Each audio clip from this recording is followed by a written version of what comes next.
Here's how to play Logbait like Riley. Tip number 1, as a first move, put your goblin barrel in the bottom right or the bottom left corner of the tower, depending on which lane you are. Reason for this is so you don't get king tower activation with a tornado if they have that. Once you know what spell they're going, if they've got bar barrel, you want to put your goblin barrel either to the right or to the left of the tower, so one goblin stays alive. If they've got log, there's not much you can do about it. Maybe go for a couple trick barrels throughout the game, but don't go for too many, otherwise you're going to be tricking yourself in the process.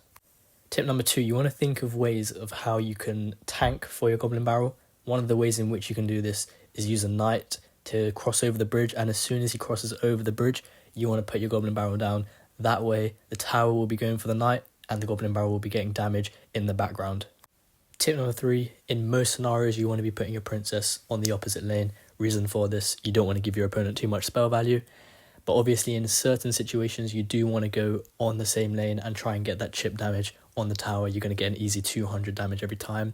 So when you're going for the win in those late stages, go for the princess to chip right onto the tower. Tip number 4 is a general defensive tip. You want to be using that Inferno tower whenever you're coming up against tanks such as the Mega Knight or the P.E.K.K.A. And you want to be using that rocket when there's the value available to you. So if there's 5 or 6 elixir cards bunched up, use that rocket on them. And also if there's similar cards next to the tower, you can get tower damage at the same time. So pick your opportunities when you see good value with the rocket.